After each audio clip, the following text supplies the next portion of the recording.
اور یہ صحیح حدیث ایک سناؤں، نبی کریم صلی اللہ علیہ وسلم فرمایا تھا کہ میری بیویوں میں سے کون سی بیوی ہے جس پر حوب کے کتے بھونکیں گے؟ صحیح ہے یہ. جب عائشہ صدیقہ اپنے ساتھیوں کے ساتھ لشکر کے ساتھ جا رہی تھی حوب سے تو وہاں کتے بھونکے بہت زیادہ. یہ غیب کی خبر پوری ہوئی، ثابت ہوئی. اس لیے ہم کہتے ہیں کہ نبی کریم صلی اللہ علیہ وسلم کو جو اللہ نے غیب بتایا تھا وہ جانتے تھے وہی کے ذریعے. تو عائشہ صدیقہ نے پوچھا یہ کون سی جگہ؟ فرمایا یہ حوب ہے. انہوں نے کہا فرمایا مجھے تو حدیث یاد آ گئی، میں واپس آنا چاہتی ہوں. تو انہوں نے کہا کہ نہیں، اللہ مسلمانوں میں صلح کرا دے. یعنی مسئلہ صلح کا تھا، جنگ کا نہیں تھا. پھر جنگ ہوئی اور وہ پیشن گوئی پوری ہوئی. سر ادھر یہ بتا دیں ناسبی کون ہوتے ہیں ہمارے اہل ناسبی؟ کافی ناسبی. میں یہ بتاؤں کہ ایک شیعہ ہے نا، شیعہ جو صحابہ کو برا کہتے ہیں، یہ بھی گمراہ لوگ. ایک ہے ناسبی جو سیدنا علی رضی اللہ تعالیٰ عنہ سے بغض رکھتے ہیں، سیدنا حسین رضی اللہ عنہ سے بغض برا کہتے ہیں. ان میں سے فیض عالم صدیقی تھا ایک جیلم میں، اور اسی طرح قتل ہو گیا. اس طرح اور بھی ہے. تو بہرحال یہ جو علی مولا علی، نبی پاک نے فرمایا کہ میں جس کا مولا اس کا علی مولا. یہ صحیح حدیث ہے. من کن تو مولا فاعل مولا. جو مولا علی سے جو مولا سے مراد مشکل کشا نہیں ہے بلکہ محبوب اور پیارا ہے، تو جو اس سے دشمنی رکھتا ہے برا کہتا ہے ناسبی ہے. یہ کچھ اہل حدیثوں دیوبندی میں گھس آئے. بھائی ہم نہ ناسبی ہیں نہ شیعہ ہیں. آپ نے ایک کلپ میں مسند احمد کی ایک حدیث بتائی تھی جس میں آپ نے حضرت عائشہ رضی اللہ تعالیٰ عنہ کے لیے ظالم کا لفظ استعمال کیا، جبکہ حدیث میں یہ الفاظ نہیں آئے. برائے مہربانی بتائیں یہ الفاظ کہاں ہیں؟ میرے بھائی پہلے آپ اس پورے مقدمے کو سمجھیں.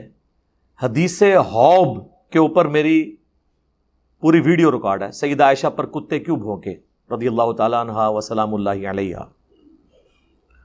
شیخ البانی جو عرب و عجم میں حدیث کے امام مانے جاتے ہیں اور محدث اعظم سعودیہ مانے جاتے ہیں، مفتی اعظم سعودیہ شیخ بن باز نے فرمایا تھا اس نیلی چھتری کے نیچے میں حدیث سے کا سب سے بڑا عالم جسے مانتا ہوں نا، اور اس سے بڑا عالم کسی کو نہیں مانتا، وہ شیخ ناصر الدین البانی ہے رحمہ اللہ. یہ دونوں 1999 میں فوت ہوئے ہیں، شیخ بن باز بھی اور البانی بھی. انہوں نے باقاعدہ سلسلہ احادیث صحیحہ میں ایک پورا باب باندھا ہے حدیث حوب پہ، کتوں والی حدیث، حوب کی جگہ پر جو کتے بھونکے تھے.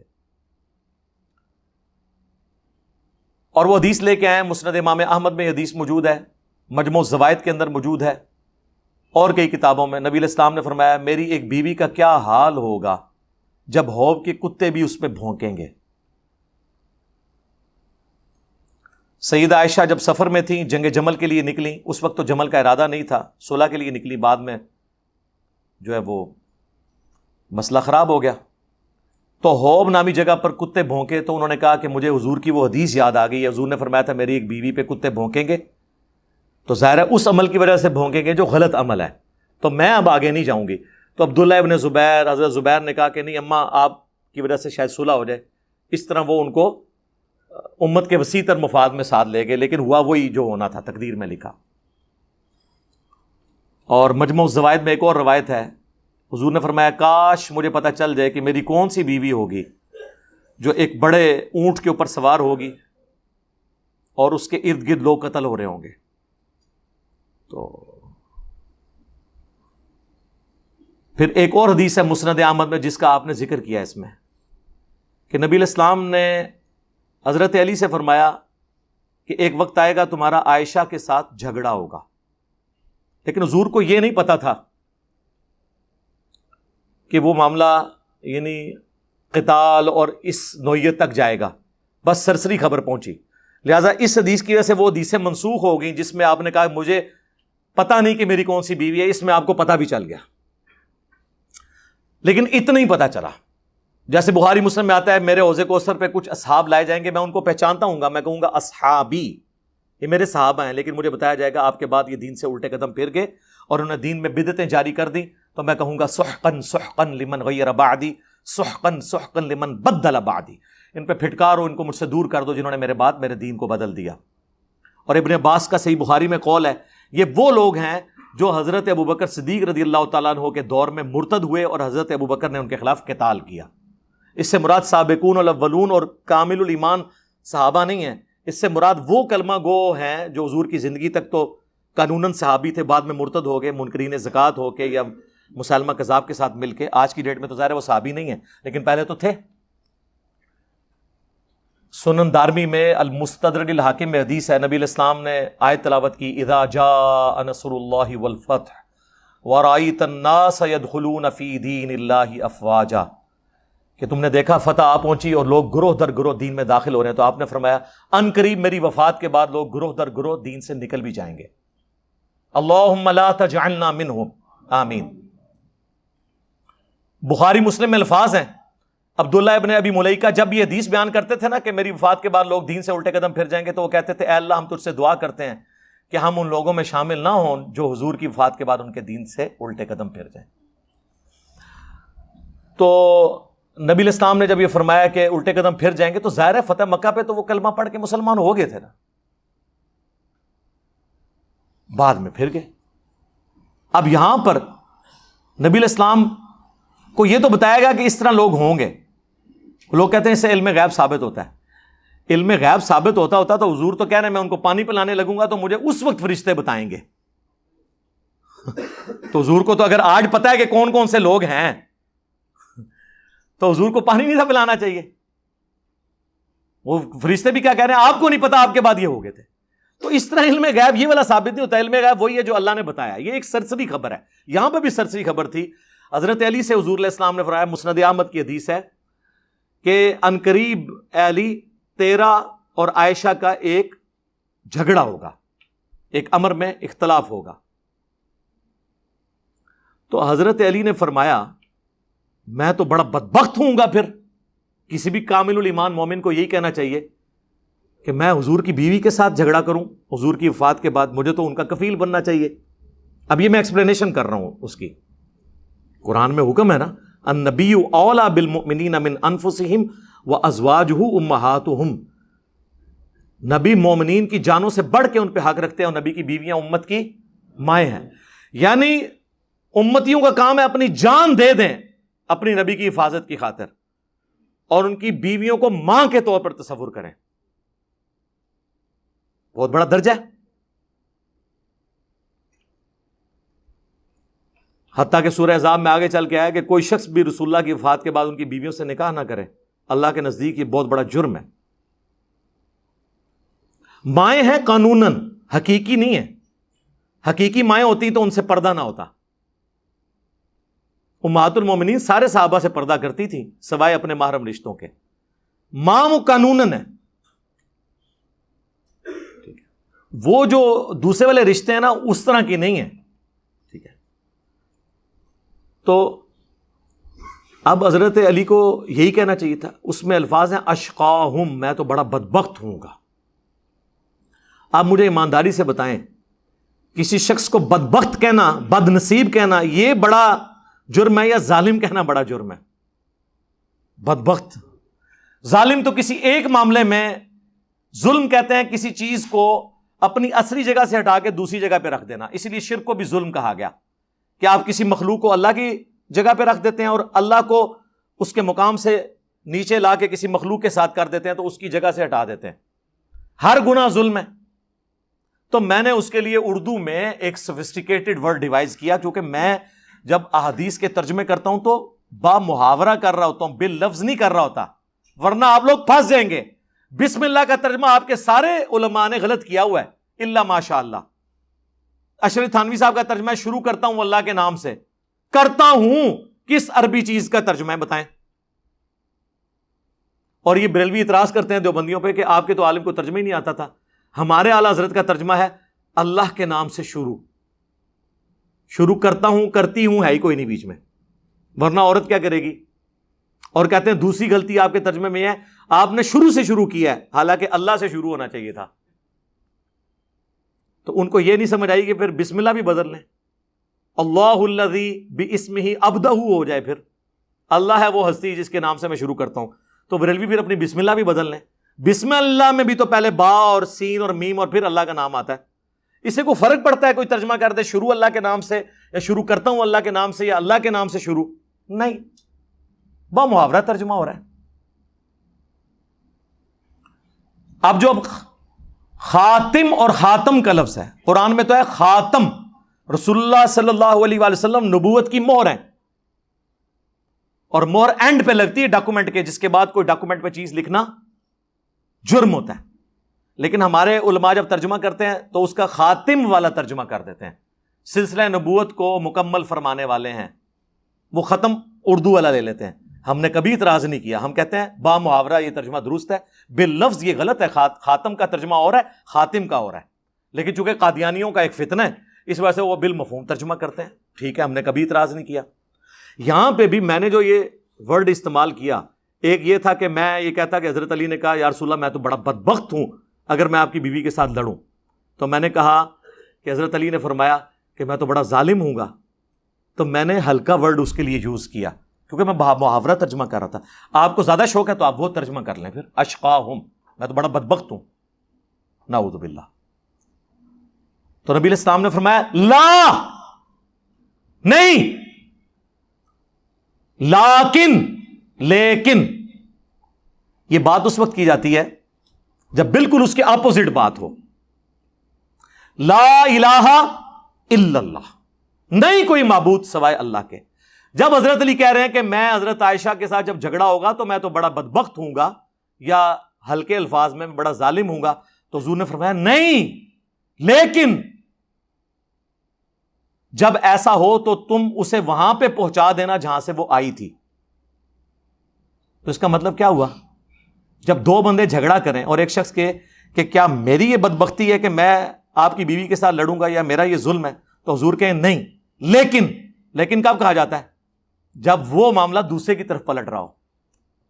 تو اردو میں زبان میں ایسی بات ہوتی ہے. اور اگر آپ کے دونوں ٹھیک ہیں تو وہ جو 10,000 بندہ جنگ جمل میں مرا ہے اس کا خون کس کے سر پہ تلاش کریں؟ دنیا کی کسی عدالت میں آپ کیس لے جائیں اور آپ کہیں جی مارنے والا بھی جو ہے اور مرنے والا بھی دونوں حق پہ ہیں, کو مانے گا؟ جبکہ حدیث خوف بھی موجود ہو کہ میری بیوی کا کیا حال ہوگا جب کتے اس پہ بھونکیں گے. اس حدیث کو شیخ زبیر لذیذ صاحب نے صحیح کہا, ویڈیو میں ریکارڈڈ ہے. شیخ البانی نے صحیح کہا, آج تک کسی نے اس کو ضعیف نہیں کہا. اور یہ صحیح حدیث ایک سنو, نبی کریم صلی اللہ علیہ وسلم فرمایا تھا کہ میری بیویوں میں سے کون سی بیوی ہے جس پر خواب کے کتے بھونکیں گے. صحیح ہے یہ. جب عائشہ صدیقہ اپنے ساتھیوں کے ساتھ لشکر کے ساتھ جا رہی تھی خواب سے, تو وہاں کتے بھونکے بہت زیادہ. یہ غیب کی خبر پوری ہوئی, ثابت ہوئی. اس لیے ہم کہتے ہیں کہ نبی کریم صلی اللہ علیہ وسلم کو جو اللہ نے غیب بتایا تھا وہ جانتے تھے وہی کے ذریعے. تو عائشہ صدیقہ نے پوچھا یہ کون سی جگہ؟ فرمایا یہ خواب ہے. انہوں نے کہا فرمایا مجھے تو حدیث یاد آ گئی, میں واپس آنا چاہتی ہوں. تو انہوں نے کہا کہ نہیں, اللہ مسلمانوں میں صلح کرا دے. یعنی مسئلہ صلح کا تھا, جنگ کا نہیں تھا. پھر جنگ ہوئی اور وہ پیشن گوئی پوری ہوئی. سر ادھر یہ بتا دیں ناسبی کون ہوتے ہیں ہمارے اہل ناسبی؟ میں کافی ناسبی. میں یہ بتاؤں کہ ایک شیعہ ہے نا, شیعہ جو صحابہ کو برا کہتے ہیں, یہ بھی گمراہ لوگ. ایک ہے ناسبی جو سیدنا علی رضی اللہ تعالیٰ عنہ سے بغض رکھتے ہیں, سیدنا حسین رضی اللہ عنہ سے بغض برا کہتے ہیں. ان میں سے فیض عالم صدیقی تھا ایک جیلم میں, اور اسی طرح قتل ہو گیا. اس طرح اور بھی ہے. تو بہرحال یہ جو علی مولا علی, نبی پاک نے فرمایا کہ میں جس کا مولا اس کا علی مولا. یہ صحیح حدیث ہے. من کن تو مولا فعلی مولا. جو مولا علی سے جو مولا سے مراد مشکل کشا نہیں بلکہ محبوب اور پیارا ہے, تو جو اس سے دشمنی رکھتا ہے برا کہتا ہے ناسبی ہے. یہ کچھ اہل حدیثوں دیوبندی میں گھس آئے. بھائی ہم نہ ناسبی ہیں نہ شیعہ ہیں. اب بعض ناسبی جو ایسے بھی جان چھڑا رہے ہیں, وہ تو خیر مسلم شریف کی حدیث 240 علی سے محبت نہیں رکھے گا مگر مومن, علی سے بغض نہیں رکھے گا مگر منافق, اس سے بھی آنکھیں چرا رہے ہیں. لیکن ان کو پتہ لتر پڑیں گے عوام سے, تو اس لیے نہ اس کو نگل سکتے ہیں نہ تھوک سکتے ہیں. ان کو چھوڑ دیں, امت کی بات کریں. امت میں یہ حدیث چلتی آ رہی تھی. تو شیخ البانی نے حدیث خوف پہ باب باندھ کے یہ سارے طرق جمع کر کے نیچے کومنٹس کیے ہیں. وہ کہتے ہیں مجھے سنیوں پہ حیرانگی ہوتی ہے, حالانکہ خود سنی ہے, کہ شیعہ تو 12 اماموں کو معصوم مانتے ہیں اور سنی سارے صحابہ کو معصوم مانتے ہیں. اور پھر آگے وہ کمنٹس کرتے ہوئے کہتے ہیں یہ کیسے مان لیا جائے ایک جنگ جس میں ہزاروں لوگ شہید ہوئے ہیں اور ہم کہتے ہیں کہ دونوں سائڈیں درست تھیں. یہ ماننا پڑے گا کہ حضرت علی اور ان کی جماعت حق پہ تھی, مخالف جو ہے وہ خطا کے اوپر تھے. اور اس پہ انہوں نے پھکی کتنی بڑی دی. انہوں نے کہا سنیوں تم سارے صحابہ کو معصوم مانتے ہو, شیعہ پھر بہتر ہیں 12 کو مانتے ہیں. پھکی دی ایک سنی نے, اور عام سنی نہیں, سعودیہ کا محدث اعظم اور اہل حدیثوں کا اس دور کا امام بخاری. اہل حدیث کہتے ہیں جی 2 اس دور کے بخاری ہیں, ایک عرب میں شیخ البانی اور عجم میں شیخ زبیر علی زئی, اور دونوں جو ہیں وہ اس حدیث کو صحیح کہتے ہیں. زبیر علی زئی صاحب سے تو میں نے ویڈیو میں ریکارڈنگ کروا لی تھی اس کی کوسچن آنسر سیشن میں ساتھ بیٹھا ہوں. شیخ البانی نے چھوڑا ہی کچھ نہیں ان کا. اس لیے میں نے کہا تھا جب البانی کے بارے میں ان کو پتا چلے گا. پھر اس دور میں شیخ البانی، شیخ زبیر علی زئی صاحب کے بعد زبیر علی زئی صاحب کے ایک بڑے شاگرد غلام مصطفیٰ زئی صاحب جو ہمارے جیلم شہر سے ہی ہیں، انہوں نے باقاعدہ حدیث حوب کے دفاع کے اوپر پورا السنہ رسالہ میں مضمون لکھا ہے. ان کا حدیث بالکل ٹھیک ہے، اور شیخ البانی کے کامنٹس ورڈ بائی ورڈ نقل کی ہیں کہ ہم صحابہ کو معصوم نہیں مانتے، غلطی ہوئی ہے لیکن ہم کہتے ہیں ان کی غلطی اجتہادی ہے. اس کے بعد شیخ البانی وہ کہتے ہیں کہ جی وہ پوری زندگی روتی تھی اپنی اس غلطی کے اوپر، ٹھیک ہے. اور المصنف ابن ابی شیبہ میں موجود ہے، بخاری میں بھی کچھ حصہ ہے، مجھے میری سوکنوں کے ساتھ دفن کرنا. اور مصنف ابن ابی شیبہ کے تو الفاظ ہیں، میں نے حضور کی بعد وہ کام کیا، نیا کام، میں اب اس کے لیے بدعت کا لفظ نہیں بولتا احتراماً، جو مجھے نہیں کرنا چاہیے تھا. ظاہر قرآن میں حکم ہے نبی کی بیویوں گھروں میں ٹھہری رہو. اسی لیے دیکھیں حضور کی کوئی بیوی بھی ان جنگوں میں شریک نہیں ہوئی. ان کو پتا تھا کہ ہمیں حکم ہے، حضور کی زندگی میں حکم ہے کہ ہم نے گھر سے باہر نہیں نکلنا. اور پھر حضرت عائشہ پوری زندگی اس پہ شرمسار تھیں. آج کی ڈیٹ میں وہ کوئی ان کو متون نہیں کر سکتا. دنیا اور آخرت میں رسول اللہ کی بیوی ہیں، ہماری ماں ہیں بالکل. یہ تو خامنائی صاحب جو اس وقت مفتی اعظم ہیں ایران کے، ان کا باقاعدہ فتویٰ ہے کہ جو حضرت عائشہ کی توہین کرتا ہے وہ کہتے ہیں شیعہ سے خارج ہے. ہم اسے شیعہ ماننے کے لیے تیار ہی نہیں ہیں. حضور کی کسی بیوی کی توہین کرنا، نعوذ باللہ من ذالک. سب سے بڑا کوئی شیعہ ہو سکتا ہے نا علی کا تو عمار ابن یاسر ہیں. بخاری میں حدیث موجود ہے، عمار ابن یاسر کوفے کے ممبر پہ چڑھتے ہیں اور اوپر کی سیڑھی پہ حسن ابن علی کو بٹھاتے ہیں اور خود نیچے بیٹھتے ہیں اور خطبہ دیتے ہوئے کہتے ہیں کہ اے لوگو، اللہ نے تمہیں آزمائش میں ڈالا ہے. ایک طرف دنیا اور آخرت میں تمہارے نبی کی بیوی ہیں عائشہ جو بصرہ سے روانہ ہو چکی ہیں، لیکن اللہ نے تمہیں آزمائش میں ڈال دیا ہے کہ تم عائشہ کی اطاعت کرتے ہو یا اللہ کی اطاعت کرتے ہو. اللہ کی اطاعت کس کو کہہ دیا؟ حضرت علی کی اطاعت کو. کیوں؟ یا ایھا الذین آمنوا اطیعوا اللہ واطیعوا الرسول واولی الامر منکم. اطاعت کرو اللہ کی اور اس کے رسول کی اور جو تم میں حکمران ہے. لیکن عمار ابن یاسر نے اما عائشہ کا مرتبہ کم نہیں ہونے دیا، کہا دنیا اور آخرت میں تمہارے نبی کی بیوی ہیں. یعنی اس عمل ہونے سے وہ زیرو سے ملٹیپلائی نہیں ہوئی، ان کی نیکیاں ان کی غلطیوں پر بھاری ہیں. عمار ابن یاسر کے بعد کس کی ڈگری کی ضرورت ہے حضرت عائشہ کی شان میں؟ اور قربان جائیں امام بخاری نے حضرت عائشہ کی فضائل کے چیپٹر میں جو حدیث لی ہے نا، حضرت عائشہ کی فضیلت میں جو حدیثیں ہیں اس میں عمار ابن یاسر کی حدیث لے لی صحیح بخاری میں کہ دنیا اور آخرت میں تمہاری نبی کی بیوی ہے. تو حضور کی بیویوں کے فضائل بھی شیعان علی نے بیان کیے ہیں. شیعہ میں یہ پولیٹیکل ٹرم میں استعمال کر رہا ہوں، وہ والا شیعہ نہیں ہے جو رافضیت والا ہے، حقیقی شیعان علی. تو اس کے لیے جب یہ دو باتیں ہوں اور کہا جائے کہ یہ ایک جھگڑا ہوگا اور یہ ہو جائے گا، اور کوئی شخص پوچھے کہ اچھا یہ میرے ساتھ جھگڑا ہوگا تو پھر تو میں بڑا بدبخت ہوں، بڑا ظالم ہوں اگر میں یہ کام کروں، اور آگے سے وہ منصف کہے نہیں نہیں تم نہیں، لیکن وہ جب تمہارے ساتھ یہ کرے تو اسے واپس پہنچا دینا، تو اس کا مطلب کیا ہے؟ کون ظالم ہوا؟ مخالف. تو بات کرنے کا تو سٹائل یہی ہوتا ہے نا. اب ایاک نعبد و ایاک نستعین میں تو وہ یہی کہتے ہیں نا اہل تشیع اور بریلوی کہتے ہیں اس میں یہ تو لکھا ہے کہ اللہ سے مانگتے ہیں، یہ کہاں لکھا ہوا ہے کہ حضرت علی سے نہیں مانگتے؟ لب دے رہو ادو وٹ چڑھ دینا تو الفاظ کو نہ پکڑے. یہ با محاورہ باتیں ہوتی. اب چونکہ میں نے اتنی علمی بحثیں عوام میں لے آیا ہوں، اس لیے لے کے آیا ہوں کہ مجھ سے پہلے آ چکی تھی. میں نے جمل صفین نہروان میں نے نہیں کروائی ہے، پہلے کی ہوئی بھی تھی. لیکن آج یہ ہو گیا کہ سوشل میڈیا کی وجہ سے پبلک میں یہ عام ہو گئی. تو ایک تو یہ تھا کہ ہم رافضیوں کو کلین چٹ دیتے کہ ٹھیک ہے تم لوگ صحابہ کرام کے اوپر سب و شتم کرو، نعوذ باللہ. دوسرا یہ کہ ہم فرنٹ سے لیڈ کر کے بتاتے کہ اتنی بات تمہاری درست ہے، بنو امیہ نے یہ غلط کیا، لیکن خلفائے راشدین جو ہیں وہ حق پہ ہیں، ان کا اس معاملے سے کوئی لینا دینا نہیں ہے. ہم فرنٹ سے لیڈ کر کے صحیح بات بتاتے تو ہم نے بتائی ہے. اللہ کا شکر ہے جو سنتا ہے.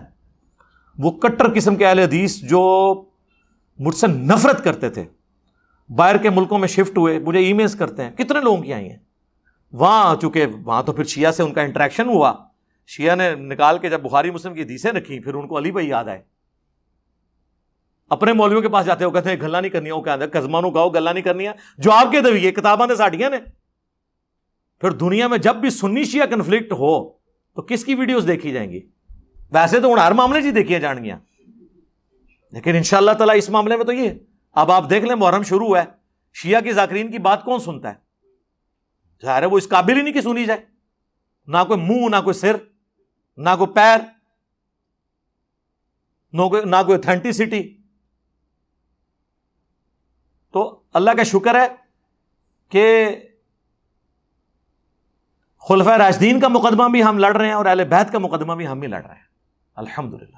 تو ہمیں کسی سے سرٹیفکیٹ کی ضرورت نہیں ہے. تو یہ جو چیز ہے، یہ میرے پہ جو آپ کو پتہ نہیں جھوٹی ایف آئی آر کٹوائی تھی جو پہلی تاریخ میں ہی لاہور ہائی کورٹ نے فارغ کی تھی، اس میں میں نے ایک ویڈیو ریکارڈ کرائی تھی، why F I R quest in Lahore high court. وہ آلموسٹ 1.5 پونے 2 گھنٹے کی ویڈیو ہے. اس میں نے اپنے خلاف بننے والی ہر ویڈیو کو پرنسپلی ایڈریس کیا ہے کہ اگر کوئی ویڈیو ہے تو اس کو یوں دیکھ لیا کریں کہ یہ کس کانٹیکسٹ میں بات ہوئی تھی، کیا ہوئی تھی. اس میں نے یہ ساری باتیں بتائی ہیں. اللہم انی اسألک بانک انت اللہ لا الہ الا انت الاحد الصمد الذی لم یلد ولم یولد ولم یکن لہ کفوا احد والہکم الہ واحد لا الہ الا هو الرحمن الرحیم الف لام میم اللہ لا الہ الا هو الحی القیوم اللہم صلی علی محمد وعلی آل محمد اللہم ربنا آتنا فی الدنیا حسنہ وفی الآخرۃ حسنۃ وقنا عذاب النار اللہم اغفر لحینا ومیتنا وشاہدنا وغائبنا وصغیرنا وکبیرنا وذکرنا وانثانا اللہم من احییتہ منا فاحیہ علی الاسلام ومن توفیتہ منا فتوفہ علی الایمان. اے اللہ ہماری، ہمارے ماں باپ کی، ہمارے بیوی بچوں کی، پوری امت کی مغفرت فرما. اے اللہ ہماری، ہمارے ماں باپ کی، ہمارے بیوی بچوں کی، پوری امت کی تمام دینی، دنیاوی، جسمانی، روحانی، ظاہری، باطنی پریشانیاں، تکلیف، مصیبتیں، دکھ، بیماریاں، دشواریاں دور فرما. اے اللہ ہمارے ملک پاکستان کی خیر فرما، پورے عالم اسلام کی خیر فرما، اندرونی اور بیرونی خطرات سے محفوظ فرما. دنیا میں جہاں کہیں بھی مسلمان کافروں کے خلاف برسر پیکار ہیں، افغانستان میں، چائنا میں، فلسطین کے اندر، عراق کے اندر، غیب سے ان کی عزت، جان، مال، آبرو کی حفاظت فرما. اے اللہ جن جن بھلائیوں کا سوال تیرے محبوب علیہ السلام نے تجھ سے کیا، ہمارے حق میں، ہمارے ماں باپ کے حق میں، ہمارے بیوی بچوں کے حق میں، پوری امت کے حق میں قبول و منظور فرما. اور جن جن چیزوں کے شر سے تیرے محبوب علیہ السلام نے تیری پناہ طلب کی، ہمیں، ہمارے ماں باپ کو، ہمارے بیوی بچوں کو، ہمارے گھر والوں کو، پوری امت کو ان چیزوں کے شر سے اپنی پناہ عطا فرما. حاضرین کے دلوں میں جو جو نیک اور جائز دعائیں ہیں اپنی بارگاہ میں قبول و منظور فرما. جن لوگوں نے بھی دعاؤں کے لیے کہا، اے اللہ ان کی نیک دلی جائز خواہشات کو پورا فرما. اے اللہ جو کچھ مانگا وہ بھی عطا کر دے، جو نہ مانگ سکے ہمارے حق میں بہتر ہے تو ہمیں بن مانگے عطا فرما دے. سبحان ربک رب العزت عما یصفون وسلام علی المرسلین والحمد للہ رب العالمین وصلی اللہ علی النبی الکریم وعلی آلہ وصحبہ اجمعین برحمتک یا ارحم الراحمین.